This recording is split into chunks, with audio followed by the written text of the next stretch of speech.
Mr. and Mrs. Smith.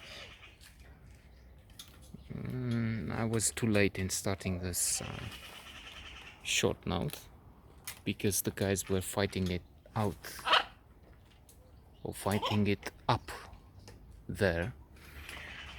They tried to maybe see who's top dog, who's reaching highest, and exchange a few pleasantries in the process. So they could be, and they well, it's still a possibility that they could play props for this movie, which is about conflict and love. Mr. Smith, John Smith, Brad Pitt, the adorable, the charming, latest winner of the Academy Awards for best actor in a supporting role for Once Upon a Time in Hollywood. Not, I mean, he's playing it cool, man, as I say. He's playing it with panache, with charm, with extraordinary talent. He's not just good looking. He showed with multiple challenges he took. Fight Club, Thelma and Louise, his first major role, I guess. Terminal 12 Monkeys, and so on. He takes challenges. He's very good. I'm not so sure about Angelina Jolie, his ex-wife. I laugh because I'm thinking of a stupid movie I've seen. Not that this is wonderful, by the way. Mr. and Mrs. Smith is just maybe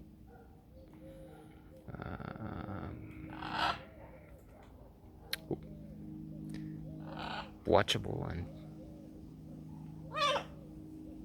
mild entertainment in parts.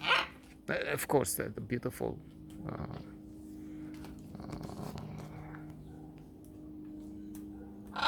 I hate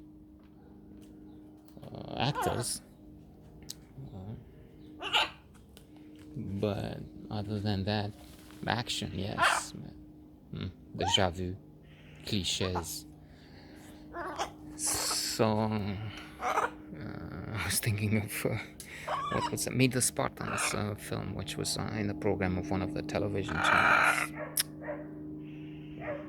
Maybe that's the Fight Club. Mr. and Mrs. Smith. Only they're both Mr. Smith. They're both male. Otherwise, there would be a love story behind. Which it is once in a while. They fight and make up. So in Meet the Spartans, stupid, silly, cruel jokes, actually, something like that. Spartans did have that habit of selecting, when children were born, those that wouldn't fit into their army and their famous, or better said infamous, program of it's not eugenics, but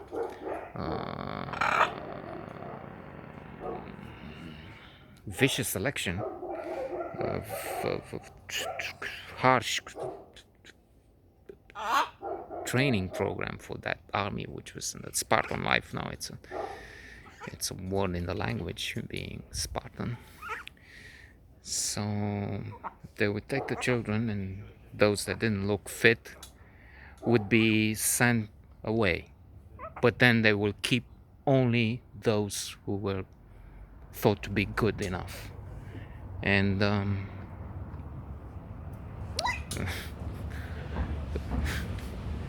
there's this guy who keeps coming around and around, and I raise the stakes and use a higher volume, because otherwise to signal I'm here and don't disturb me, because I'm on my territory, my turf, and it's irrelevant. Anyway, so we meet the Spartans. They select the children. I think one is even kicked as a joke. But then there's some Vietnamese children, and the Vietnamese children are set aside, and they say call Angelina Jolie, and I guess they also say Brad Pitt because they were together then when they made the movie. And they had this thing with adopting children, many children, which is actually nice, but for a silly movie, why not make a silly joke about that? So Mr. and Mrs. Smith could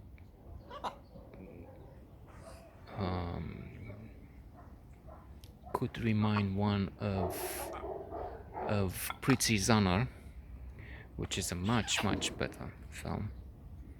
Jack Nicholson is a member of the mob. In fact, a would-be godfather, to think of it, of a family, a crime family. And Kathleen Turner plays the role of a hit woman. She's a killer, and they come together, but then they have to fight it off at one point. So the same thing when Mr. and Mrs. Smith. Only Pretty Zanner is one of the best films ever made. Much better. The script is secret. And I remember one of the jokes there, which is something like Kathleen Turner's Eileen, I think, this character, had been married. The husband is killed because of what he did to the family by Charlie Partana, aka Jack Nicholson. And when she says something about her late husband, something positive, it's being smarter. Charlie Partana, who talks, he hasn't been to school much, except school for gangsters and school of life, school of killing, stealing from people. And he says if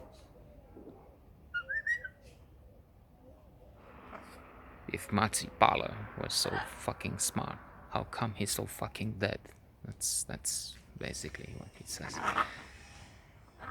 So, in other words, you better watch Pretty Zanner if you have a choice, rather than Mr. and Mrs. Smith.